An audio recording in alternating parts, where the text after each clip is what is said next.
Hello, everybody. Welcome to the Irresistible Church Network webinar today. My name is Julian Crevier from North Pointe on the Irresistible Church Network team. And I've got Patrick Kelley with me here today, who is from Pointe Church and West End Church outside of Houston area. Patrick, thank you so much for joining us. Man, I love being here. This is such a great thing to be able to have a conversation with you. Well, Patrick, just to give everybody some context, he has 4 kids and started a church with 4 kids under the age of 4. Him and Lisa also have 2 grandkids, which are probably the priority, if I'm not mistaken. Yeah. And started River Pointe Church in 1996. And we're going to talk more about the journey of that. But started out, and I think a lot of you on the call are probably thinking, you know, as you see some of the things that God's done with their church, you might be thinking, yeah, how can that relate? Well, let me just explain. When he started the church, they planted it with just a few couples. And he said, we had absolutely no idea what we were doing, which I imagine a lot of you could probably relate to. So thank you again for joining us. So today's conversation is really about how do we help people invest in the story of the church, which is a big heart of Patrick's. And he's excited to share kind of some of the things that he's learned, and has a big heart to, one, also help people understand, like, what are the things practically that he's walked through that have been difficult. So we all recognize that all the roads are not easy on this journey to kind of funding God's vision for ministry. So thank you, everybody, for joining us. One thing I just want to give some context to the conversation today is I recognize that we've got people from small churches, big churches, medium churches, church plants, churches in other countries. And so I want to give some context in that we talk about there's principles, practices, and preferences. A principle is something that goes across context and culture. A practice is how do we as leaders apply that uniquely in our context and culture. And then a preference is what we usually spend most of our time arguing about, which would be opinions. Most of the time about music and things. We often die on the wrong hill. We die on hills versus of who we think, we die on hills that are opinions. Oftentimes we should be focusing on what are the principles. So today, as you're listening to things that Patrick's sharing, some principles and practices, your job as leaders on the conversation is to filter through and say, what is the principle? And then how, as a leader in your context and culture, because you're the experts, not us, how can you apply that uniquely in your context? So I want to give that as a framework because everything's not going to be applicable if we try to apply everything the same way. And also, please, we'd love to have you some ground rules. Join us in the chat. Give us your name, where you're from. We've got a couple of folks on our team who are kind of monitoring that. We'd love to help engage with you. So thank you so much for joining us, Patrick, today. I really appreciate you taking time and effort to do that. I know it's in Houston right now, so there's a big playoff series in baseball, which you're potentially missing a little bit of. Dude, no, I'm not missing anything. If that thing comes on and something exciting happens, I'm out of here. Sorry, guys. God's work can wait for just a minute. Yeah, we can always jump back. I understand. The Braves are actually in a series as well, so we can relate. Yeah, they didn't look so good yesterday. No, not so good. Well, they're coming back. They came back near the end. We'll see. It's a long series. So today we're going to talk about how do we help people get involved in the vision of what God's doing in the local church. So I want to give people some context for River Pointe and West End Church. And I've got a little video just to give you some context for our conversation. So why don't we start that video and then we'll dig in. All right, we've got one more. Whoops.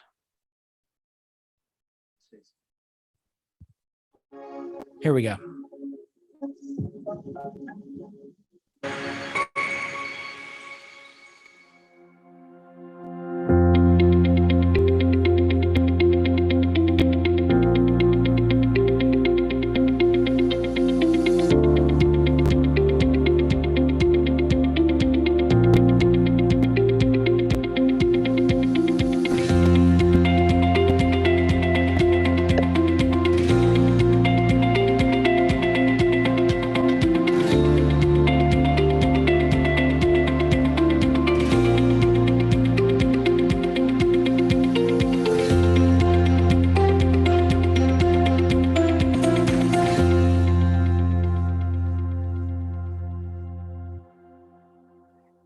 And we've got more at West End.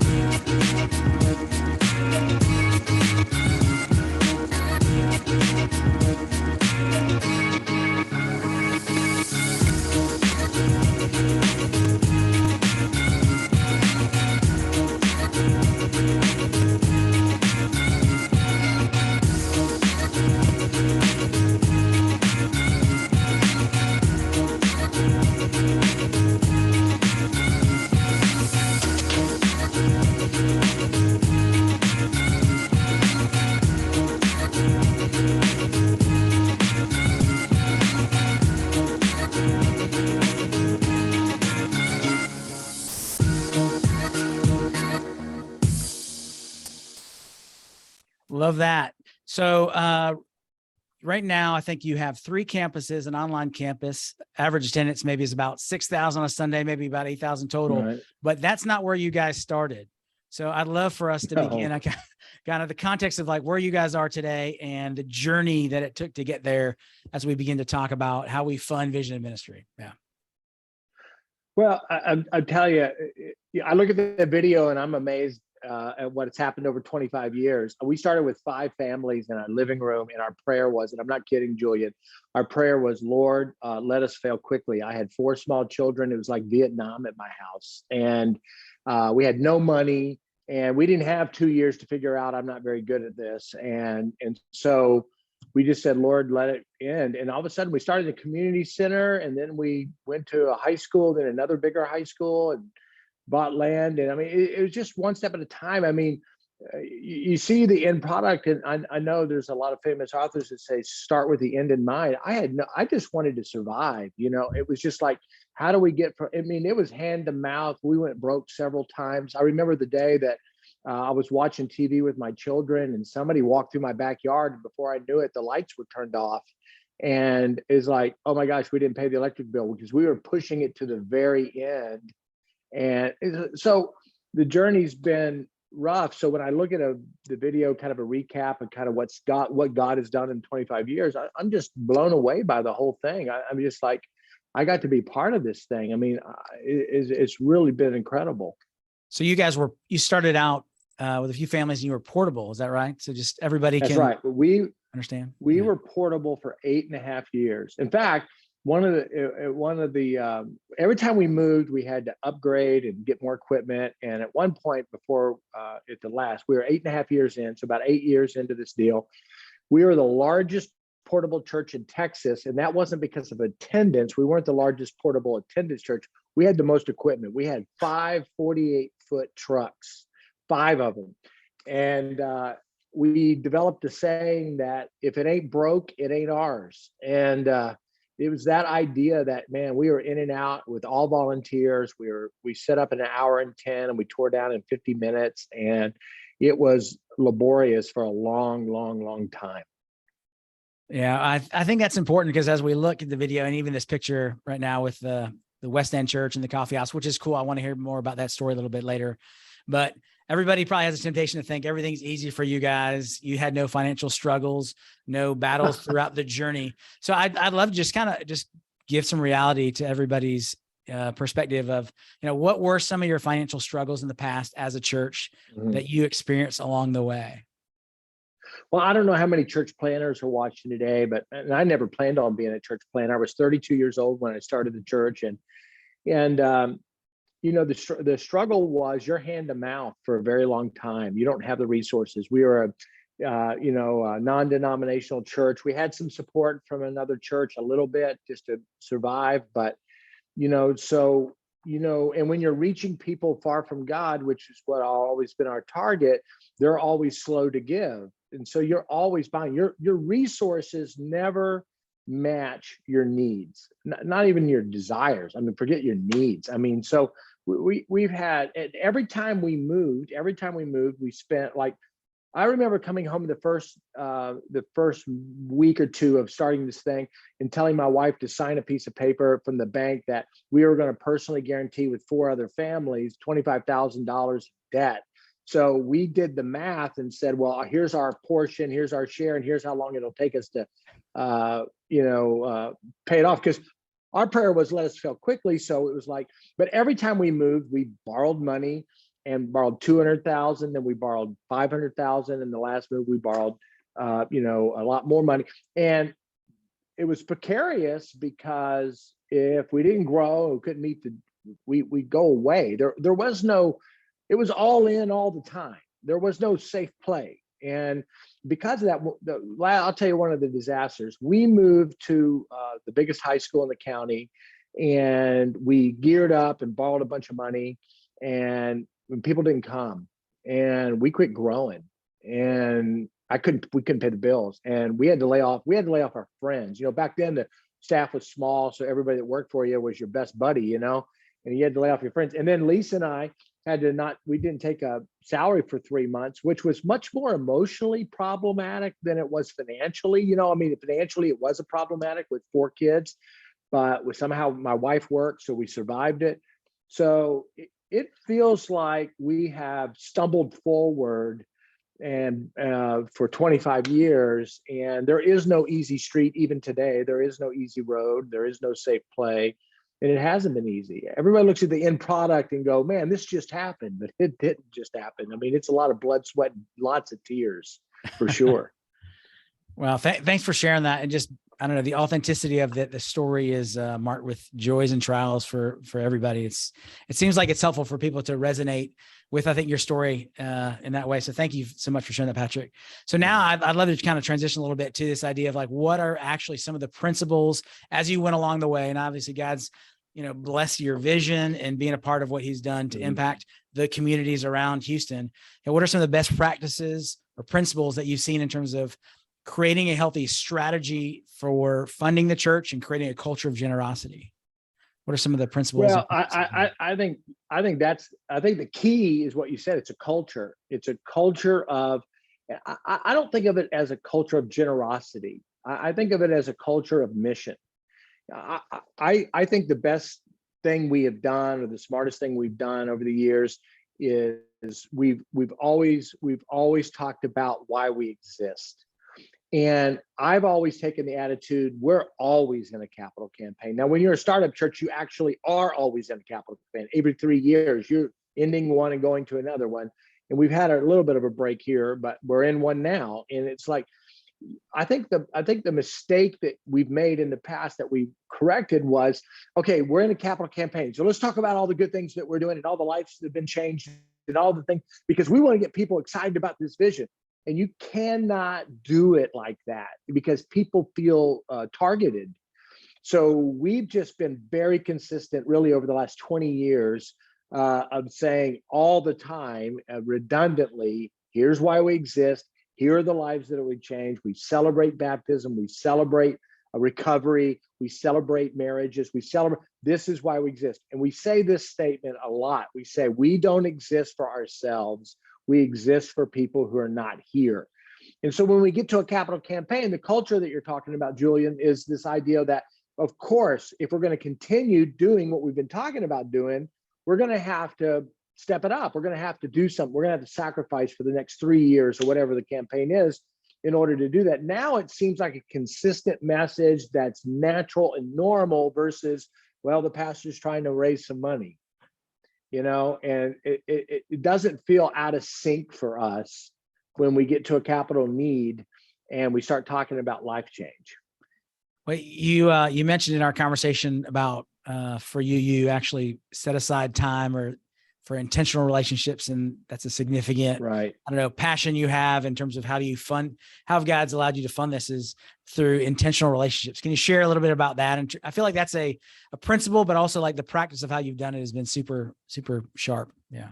Well, I think here's a change that happened. When I first started the church, I was trying to be this noble young punk cat pastor. And I said, well, I'm not going to look at anybody's giving statement. I'm not going to know who's given what. And an older guy who was mentoring me at the time said, well, that's the biggest mistake. You need to know who your biggest stakeholders are. You need to know them.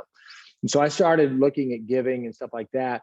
And I just started being intentional about spending time with them, not asking them for money.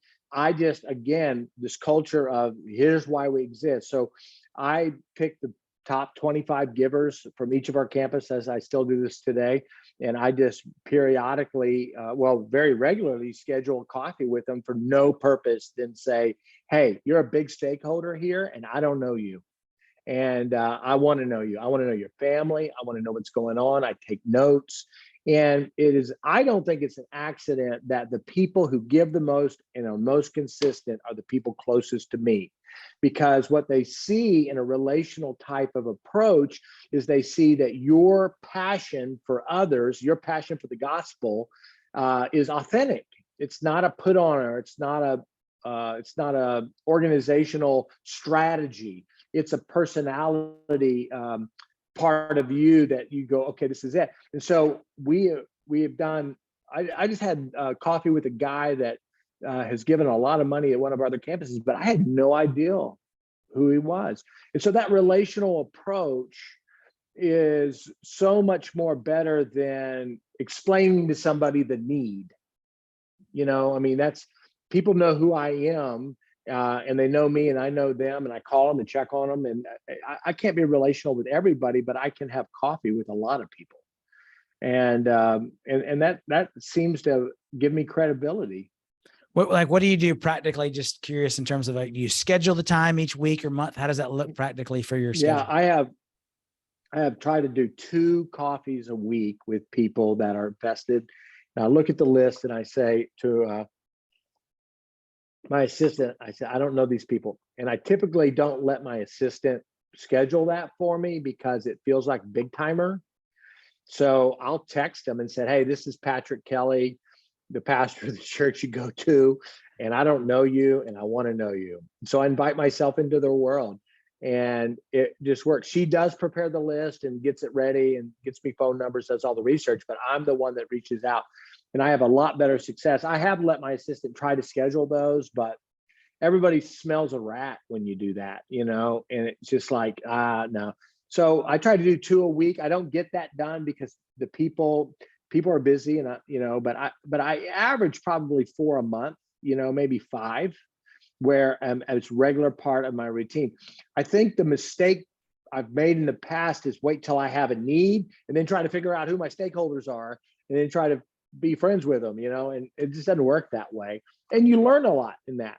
I mean, you sit down with somebody that really cares about this ministry. One of the questions I always ask them at coffee is, why do you care about this? I mean, what about this sparks something in your soul? What about this church that does something? And you hear all kinds of things about this. And it's not one thing. You'd wish it would be this evangelistic spirit I have, but it's not always that. Sometimes it's the special needs ministry. Sometimes it's you help my kid. Sometimes you help my marriage. I mean, you just learn so much about how God's using your work and your ministry and your church, that it's a powerful reminder to you that God's doing much more than you even know about, really. That's great. What about for the weekly or monthly or with your staff or with key volunteers? How do you kind of communicate or cast that vision that aligns with, getting them to invest in the story of the church? Yeah. Well, one of the things, I think the entry part is when somebody gives a gift. Here's a real practical thing that we do, real systematic thing we do. When somebody gives for the first time, of course, we have a record of it, and we write them a letter. I don't write a personal letter anymore. We have a lot of that, but we write a letter, and I write a personal note at the bottom of the letter. And then if somebody schedules their giving, meaning they put in a scheduled giving, not just a one-time gift, I write them a different letter, do that. So that's systemic. Then, we do basically quarterly updates, that communication is the key to this thing. And people are being bombarded in their email and everywhere else with every other organization they're involved with. The people that are most vested in your work are also vested in a lot of other places. So you've got to let them understand that you're aware who they are, you hear them, and you're connected with them in some way. So we have that system that's very practical, and we invite them. We invite them into the process early on. If we're doing a capital campaign, if that's what you're asking about, we invite them early in the process. I just say, hey, I want to tell you what our needs are, and that usually leads to a conversation with us saying, well, what would you like me to do? And I say, nothing but pray right now. I mean, I'm really hesitant. I don't remember really asking many people over the 25 years for a specific gift. I know these fundraising capital campaign consultants tell you got to do that. I just never felt like I've had to do it. Maybe I've left some money on the table for it. I don't know, but what I've found out is if people figure out I'm for real, then they're in. And I just trust God that God will give them a big amount of money to provide. I mean, really, maybe I'm chicken too, I don't know. Well, over the years, have you ever had people who wanted to give to the church, but yet it came with strings? Any stories about that? when we first started, man, we were desperate people. Golly, this guy gave $50,000 a year to it, which back then that's a huge amount of money. Well, all of a sudden he wanted to be head of the deacons. Well, we don't even have deacons. I said, we don't have deacons. He goes, I know, we're going to establish a deacon board and I'm going to be head of the deacons. I'm going, I don't think that's going to work. And he goes, well, then, we're leaving. And I went home. I said, let me think about that. And I went home and I tried to talk God into letting me change my whole structure because I felt like I needed this $50,000. And I just called him back. I said, I just don't think this is a good fit for you. And we're not going to be what you want. And we're going to stay on mission and we're going to miss your money. And he left and we never missed a moment, but it was a real test for me because there is this pull. Pastors become very pragmatic. It's like, well, if I name a bench after this guy, he'll give $25,000.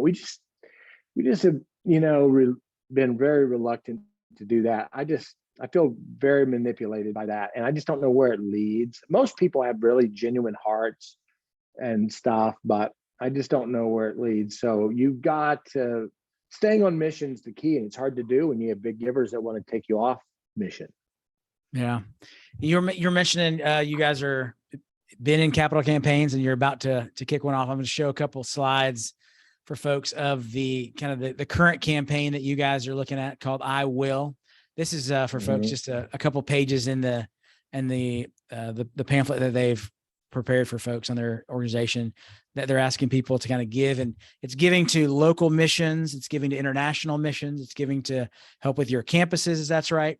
So, and then you've got kind of the opportunity for how people can participate practically. So I'd love to kind of hear from your standpoint, what have been some of the best practices as you guys have, because it seems like you guys really blessed you in terms of building facilities and places that are amazing, that attract and engage unchurched people, that they're inviting and bringing friends, but you're also doing it in a way that's, it sounds like with a heart for the vision and the mission. Yeah. What have you learned that you can share about that?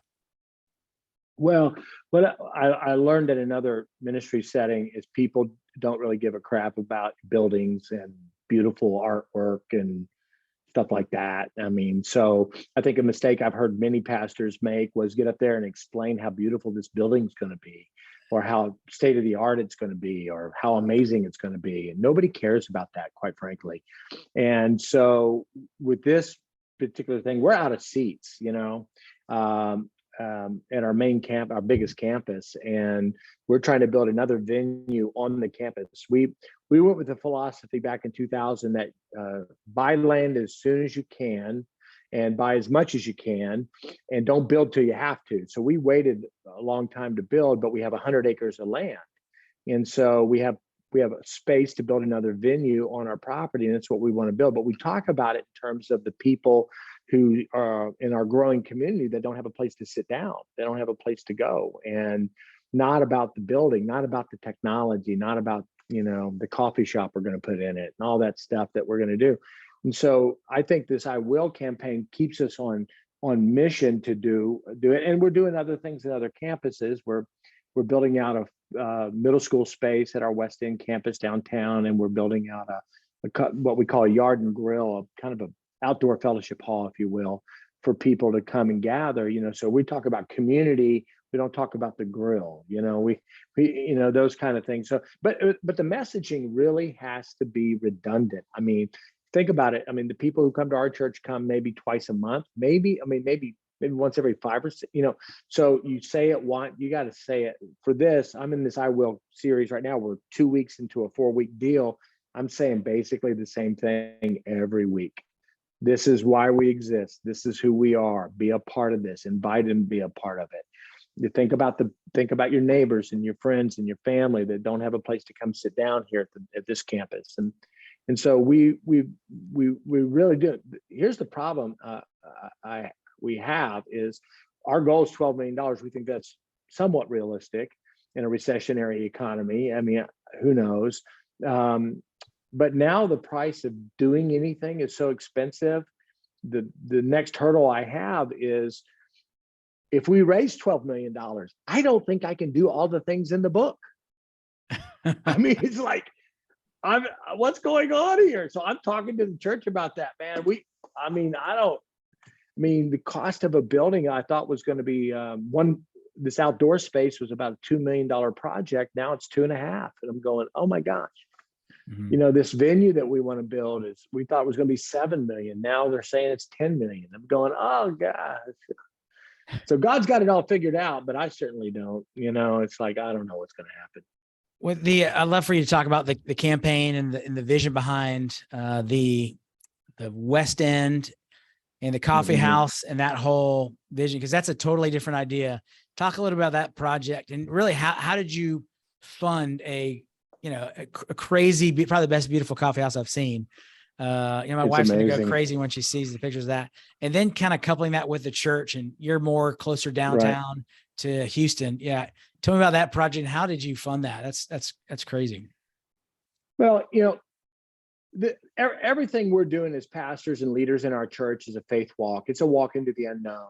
I tell people, I know you're supposed to have a lot of vision and chase the vision, but I don't have that. I don't have a lot of vision. What I have is a lot of hope for the next thing, and God's got the vision.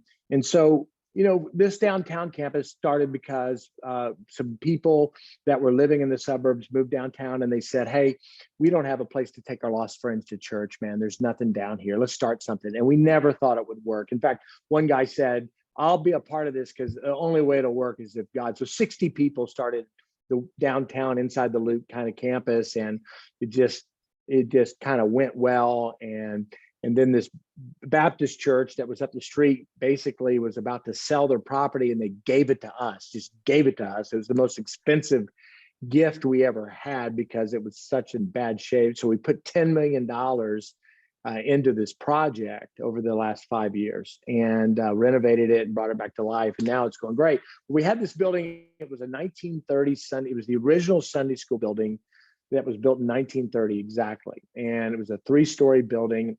And we thought, well, what are we going to do with this? And we just decided that what we needed to do to get our ministry out of just being a really great event with good content, we decided what we really needed is a place for community and connection. We wanted people to have a bigger understanding of what it meant. I think he paused there. Let me see here. Hold on, folks. That might be me. If you can hear me, this is Julian, and I am just, looks like Patrick's video is pausing. Oh, there you go, Patrick. You're back. Okay, I lost you back. for a second. You're good. Go That's ahead. all right. Well, I was just saying we decided to retrofit this 1930s building into a coffee house, and we thought it was going to be a $2 million project, and it was a $3 million project. But now 7 days a week it's open. People, we're in a walking community. I mean, everybody walks, ride their bikes. I mean, this place is packed. It's the biggest coffee house in Houston with the most parking. We have a great parking lot, and it's a place. And our church grew from about 450 in attendance to over 650 in attendance in a year. Wow. I mean, just exponential growth because it's funny, that church has been there since, really the buildings have been there since 1930. And nobody knew we were there until we put a coffee house, because nobody Googles church. They always Google coffee. So they found the coffee, and then they find Jesus somehow in this deal. And it's just been amazing. It's really been a place for our community to gather inside the Loop, where it's very urban and very densely populated. It's such a win for us, really. One of the things you shared when we were talking before was that I think you talked to some donors, and I think I'm someone who would relate to this or appreciate this, but it was like, it's a risk. We don't know if this is going to work, but to reach this community, we need to do something. And I just think people who have a heart for the vision of like, where are we going to invest the kingdom dollars into something and an opportunity to reach people that no one's reaching? I really, love that. I learned through a lot of mistakes, Julian, never guarantee outcomes. They're not predictable. It's like betting on football. You just don't know. Maybe God's given you a word of knowledge, but I don't ever get that. And so it's we said, somebody did say, let me get this straight, Pastor. We're going to invest $3 million into a 1930s building and open a coffee shop that's, 7 days a week, hoping it pays for itself and generates enough community that builds our mission. And I said, yeah, that's kind of the thing. And he goes, you think it'll work? I said, I really don't, but I think it's the thing to do. And if it doesn't work, we'll adjust, but, and the guy was totally in after that. I think what I would have said and the pressure I would have felt, it would have killed me anxiety wise if I would have said, oh man, it's going to work. There is a coffee shop in DC that has done pretty well with, I think, National Church or whatever, but that was our only model in the country. And we had a little different idea, but I just didn't guarantee any outcomes. In fact, when we started the church and people were investing in this work, I said, I don't think this is going to work. I mean, I'm the pastor, so I don't think it's going to work. But here's the thing, though. When you take success off the plate, then you can focus on faithfulness. And if you have to be successful, and we're living in this American culture that says we got to win and upgrade and be successful, I never thought the church would work.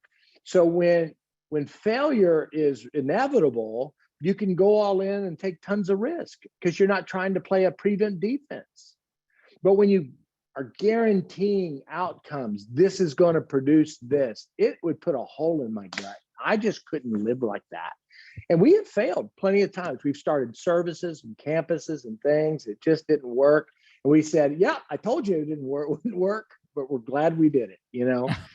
If you're not careful in our culture, depending on where you live, you'll guarantee more than God's telling you. And a lot of times God wants you to go on the journey and it doesn't have the preferred outcome. And that's okay. I mean, when we moved to Dulles High School and I had to lay off all my friends and go without a salary, we were guaranteeing, man, this is the next big step for our growing ministry. And up until that point, it had been nothing but, me on the cover of some evangelical magazine. I mean, it was just some crazy success story. Then we got there and God grew me up. And if I hadn't gone through that loss, which was significant, I don't think I could have survived the growth that happened when we finally did move into a building. Personally, I don't think I could have survived it. I don't think I would have made it. So I realized a long time ago that faithfulness really was a lot more important than success. Yeah, and that's great. I know that's kind of a cliche. I don't know, but I'm kind of a cynical guy, as you probably can tell. I just don't feel like I need to be successful to be happy, and I can't believe God's done what he's done. And we plan it, but we didn't have the vision for all this. It just kind of happened. I don't want to take away everybody that's watching. I don't want to take away your dreams, but I just didn't have them. I just wanted it with 4 kids under 4. I just wanted to survive. Is that such a shallow goal? I mean, a lot of people want to change the world. I wanted to eat a bologna sandwich at the end of the day. I mean, that's kind of what I was looking for. Yeah. Well, I got one last question before we go to some questions. Questions are starting to roll in here. If you got, before I go to the last question, let me ask you this, because I know some people are on the call and they're probably, doing a great job of having a strategy to fund their vision and investing in their, attendees and donors and doing a great job of creating that culture of generosity, as you talked about. But if people don't have any help and they're kind of like, I'm a little lost, I need help. So on our chat, one of the guys on our team, Louis Lavoie, he's got his email and his phone number in there. Louis, if you could put that in there, shoot Louis an email or give him a call or shoot him a text. He'd be glad to do that. He probably prefers text, actually, but be glad to follow up with you and figure out how can we help. We've got cohorts sometimes that help people, other pastors, a small group that goes and talks about giving and process through some of that. So some of the North Point pastors will help with that. And then we've got coaching. So we're not sure what the best way to help you is, but we'd love to help. So you can connect with Louis about that. But so Patrick, last question I have for you is just really about, with all these things, there's just a lot of stuff. People are at different places, but sometimes it's overwhelming to hear all this idea of, it sounds like a to-do list, but what do you feel like is like one simple step? Where do people need to start? Like if they just need to apply, because they probably heard a lot of these ideas, but doing them and applying application makes all the difference. So what do you feel like is one thing that if you were encouraging and investing or mentoring another young pastor, hey, here's where I would start, or this place I would really lean in?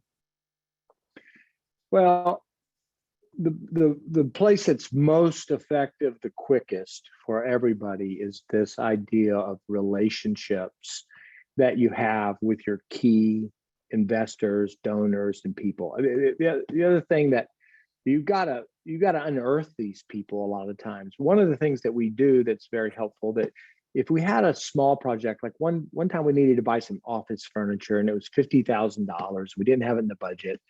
So I just put it out there and I said to the congregation, hey guys, we need to build some more office furniture. It's $50,000. If y'all can help, great. I mean, it's a very low key deal. Well, a guy calls me, I never met, says, I'll give the whole thing, $50,000. And I said, no, listen, I don't even know your name. I don't know who you are. I'm not letting you give any money until you, I think it was buy me a coffee or something. That guy ended up giving millions of dollars over 20 years to this thing. And it was that he cared about office furniture. Okay. And then I got into a relationship with him and he saw my heart. And I didn't know he hit it big in business. And I didn't, after all that. So if I was telling pastors, I'd say, listen, man, it's like happiness. You can't pursue capital. You have to pursue relationship. Just like you don't pursue happiness, you pursue the things that create joy, right? And so it's a byproduct. Capital is a byproduct of you living out your mission. So I would just make sure you knew your key people. And if your church is growing or stagnant even, I'd try to unearth. People care about the strangest things. So I would try to find ways to unearth potential people but you got to be genuine. Listen, I say that, it sounds like, listen, I care about these people and they care about me. And I'm not their best friend and I don't talk to people every day. So I'm just saying, you got to know people, because if you don't know people, if you don't get into relationships with donors, then you're left with just the need and selling the need. It's like selling a freaking car. You get turn into a car salesman out there. And I don't want to be a car salesman. I want to talk about the life-changing power of the Holy Spirit. I want to talk about how God changed my life. I want to talk about the fact that there's this single mom whose husband killed herself and showed up at our church with her daughter, didn't know Jesus, and found Christ. That's what I want to talk about. And I don't want to talk about the fact that we need a building, but anyway. No, I don't great. know what I'm doing, quite frankly. No, you're doing great. Well, let me ask, if you're up for it, let me throw you a couple questions that we're getting from the chat. So the first question is, in getting to know your key investors, are you intentional about one-on-one? Are you okay with meeting with a couple, or do you have their spouse with them? What are your thoughts about that? What have you seen, or any advice on that? Well, I anytime, it depends on your spouse, quite frankly. If your spouse is up for this, my spouse is. Like, we took a young couple, they invested a lot of money they're in their 30s, and we didn't know them. So I called them and said, hey, they opened a new bar here called Puttery. It's indoor putt, and you eat and you have a drink. Yeah. So it's crazy. So I said, let's go do this. And they said, okay. So my wife and I took them. We had a great time.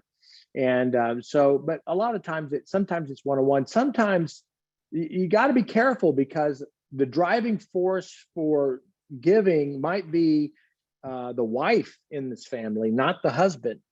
So I always invite, hey, if you and your wife want to hang out, I don't know if my wife can make it. My wife is her own company, so she's busy, but man, I'd love to meet with both of you. That's not weird to go meet, one-on-two, but if my wife can make it, she jumps in there and it makes it better. That's great. One-on-one for businessmen during the day, one-on-ones typically are more likely, because they can take an hour out of their lunch. You can meet them at their office or go down to their office and do that. So just convenience thing. That's super helpful. So practically, do you pass buckets in your service for in-person physical giving, or do you just have collection areas in the back of the auditorium and electronic? How do you guys do it currently? COVID changed everything, didn't it? I mean, so we always said we used to pass a bucket, then it got cooties, so we don't pass the cootie bucket anymore. So we just have receptacles in the back, but 90% of our giving now is online.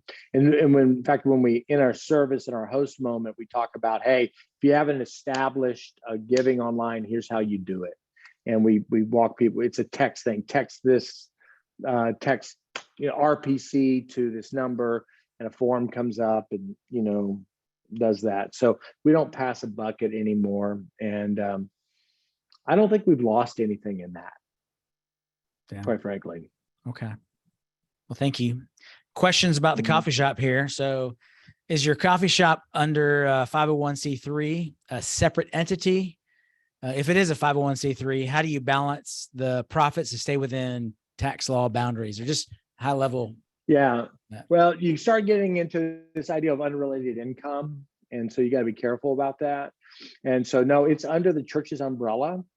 Currently, our 501c3, it's not a separate entity. We want it to be part of the mission. And we have a church service in there every Thursday night. So our Thursday night church service is in the coffee house. I speak live there. And so it allows us to say, this coffee house funds. The other thing is, our coffee shop is wildly successful and barely breaking even. Okay. So we're 1 year in November. So we don't have a problem yet, but what we've been able to, we talked to our attorneys and all that. What we're going to do is, if we start making a bunch of money, is spin it off into local missions. So this is a way for us to fund helping. We're in downtown or close to downtown. So the homeless thing is really close to us.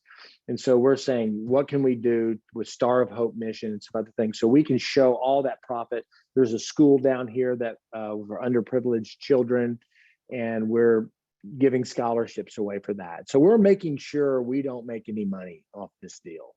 So it helps us a lot. Yeah. Which hasn't been hard to do. We lost $80,000 in the first 6 months, and we're going, oh, now we're digging ourselves out of that. But wow. Wow. It's not for the faint of heart. So what's the level? What's the level of accessibility on Sundays before, between services for all people to the coffee house? What is that? Well, what we've had to do, because we do have a parking issue on Sundays because everybody comes to church. We basically say we open to the public at noon, but people show up and they go, we don't refuse anybody, but people come in for church with their kids, and they have a kolache and they have a coffee. That's we also on Sunday give away free coffee. We just felt like, we don't charge for drip coffee. If you want a free coffee, there's a free coffee over there. So a lot of people in the neighborhood have figured that out. So they come in for their free coffee, sit in the coffee shop, and don't go to church. But that's great. It's a beginning point for us, but it's accessible. Then at noon, it opens to the public, and Sunday's one of our best days. Saturdays and Sundays kill it. It's just amazing what's happening. Oh, I love it. So how do people feel? You talked about how what people give, exactly what they give. What were those conversations like? Did they feel blindsided by you connecting with them, or how did that go? Yeah. Well, they do. They feel like there's an agenda, but I just say talk about the elephant in the room. Like this couple, they're in their 30s, we're in our 50s, so like, let's be friends, we got grandchildren, their children's age, So, we just opened it up and said, listen, here's the deal, man. You guys give a lot of money to this church, and I don't know why. And I'd like to figure that out. And I'd like to just know what your heart is, and I want to know your family. So let's go have a beer and play putt-putt and spend some time together. And I knew who they were. And of course, they know who I am. But it meant a lot to them. And it wasn't like, hey, I just, thought about you. When people start feeling manipulated in this process of being relational, because I've had people sit down and their opening line is like, why'd you want to get with me? And I say, well, you give a lot of money to the church, and I don't even know who you are. And I want to know. And I want you to teach me what you care about. That's what I want you to do. And I purposely, this is really important, never never ask them for money at that meeting. Never. I don't ask them for money. You know, they'll say, like, I'm in this I will campaign. Well, what would you like me to do in this I will? I said, listen, here's what I want you to do. I want you to continue to be generous like you've been doing. Pray about it, and we'll trust God together. How about that? And I'm telling you, you got to disarm. I mean, especially if you have people in your church that have money, a lot of money, okay, which we've had a lot of money. They're on the defense all the time. I mean, because everybody's hitting them up. You don't want to be that person. You want to genuinely care about them, and because you want them to care about this eternal work you're doing.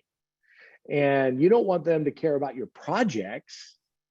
You want them to care about the mission, the redemptive work of God. That's what you want them to care about. And the only way they're going to care about that is when they look in your eyes and they see that you care about it. You can't do that over the internet. You can't do that with an email. You gotta do that over a cup of coffee or something, you know, I think. That's what's great. worked for us. That's helpful. So I'll tell you this. This is one scary. Let me tell you one scary story. Okay. So we had two of our biggest givers. Okay. Two of our biggest givers. I'm talking millions. Okay. Over years, millions. Both of them moved this last year. Moved. It's like, oh, I was so comfortable. You know, these guys were funding a lot of stuff. And it's like, oh, I mean, there's two. One guy calls me and a month later goes, well, we're moving to Bernie. The other guy says, we're moving to Little Rock. And I'm going, what is going on here? So we're back to, I mean, where we never should have left. Trusting God, eking it out, building relationships, and telling the story of God. I mean, that's what we're doing. And man, it's encouraging to me. It was one of those moments like, oh man, I got too dependent on these guys. I mean, so they both moved. It was hilarious. I think everybody can appreciate that, because they all probably go through a version of that at every context. Yeah. Two last questions, and then we'll close this out.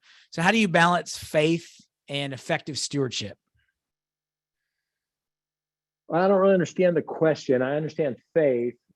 Faith says walk into the unknown. Maybe I think it's like risk. I think maybe it's like risk versus I'm just imagining what the question is in this case, but you know, there's a certain level of risk versus trusting God with, hey, this is where he's calling us to go, kind of thing. Yeah. Well, I made a lot of mistakes in this area. You know, here's the thing. You're going to waste money. It's going to happen. You're going to spend money on something that didn't work the way you thought it was going to work. And that's happened for us over and over and over again. You don't want to put your congregation in a deficit of knowledge, though. For example, I stood up years ago and said, we need to spend $500,000 because we need an IMAG system in our big auditorium. But no, to me, I did our people such a disservice with that, because to them, they heard he wants to put 2 TVs in here and it's going to cost $500,000, because they had no idea what I was talking about. So there's this thing. And so I just feel like, and you feel like this way, everybody feels this way. It's all God's money. I'm doing the best I can. I'm going to miss it. God's got plenty of resources, and we're going to waste money. And we don't mean to waste money. And when we do, we confess it. You know, we wasted a lot of money on this, and we're sorry about that, but we just felt like we had to move forward. You know, we projects fail, you know, I mean, and so, you know, I have faith, but faith is not a guarantee. You know, I mean, there's no guarantee here. There's just faith. And here's the deal. For example, our last capital campaign, we came up short. We were going to build a chapel in the woods in our beautiful property because we do so many funerals and weddings and all that stuff. But we didn't have enough money. So I had to come back to the church and say, well, we didn't raise enough money, so we ain't building the chapel. Okay. I said it nicer than that, but basically it's what I said. And so we never built the chapel. Well, now we get 3 years later, we get to a place where we're just absolutely out of space. And we're so glad we didn't build the chapel, because the chapel would be in the wrong place. So now we're building a 500-seat auditorium that's conveniently located to the children's building. and it's much more useful for the kingdom. I think God allowed us to come short so we could say we weren't successful in this campaign, and that's how God redirected our lives. And we're so glad he did, so faith and stewardship, I don't know. I mean, I trust God, but I miss it. I don't even know if it's a mistake. Yeah, that's It's right. just, dang, I wish we wouldn't have spent them. Maybe I don't have enough value on money. Maybe that's the problem. Patrick, thank you so much for taking time with us today. A couple people in the chat are asking about if they can get any information about emails related to giving or first-time givers or templates that you might have. If you are on the call and you're interested in that, why don't you connect to Louis, and then we'll ask Patrick later on and see what. Here's the thing. You can email me if you want to. I don't know what the appropriate thing is. I'll send you everything I got, guys. I mean, so my email is easy, patrick@rpc.me, and we can put that in the deal. Patrick@rpc.me. My assistant will pick it up and send you all of our about 3 or 4 different types of letters that we have and correspondence. If that's helpful, I'd love to share that with you. That's great. I think sometimes for people, it's that's super generous of you, by the way. It just feels like they have to reinvent the wheel. So not having to do that, anything like that's super helpful. Well, thank you so much, Patrick. Thanks for sharing with us today. And thank you everybody for joining us. We really look forward to connecting you. Maybe it's next time on a webinar or live in person or in the Irresistible Church app. We're grateful that you guys took time out, and Patrick, for your investment into helping church leaders. Just love your heart for just being, being able to invest in this next generation of leaders and pastors coming up who are trying to fund God's vision to create churches in every community that an unchurched person would love to come to. So thanks for being a part of that. And just signing off from the Irresistible Church Network. We're just a network of leaders who want to help each other design churches to reach unchurched people. So thank you, everyone for your time. And thank you so much, Patrick. It's great to connect. Yeah, I'm glad to be a part. Thanks for inviting me. Hope I can help. All right. Take care.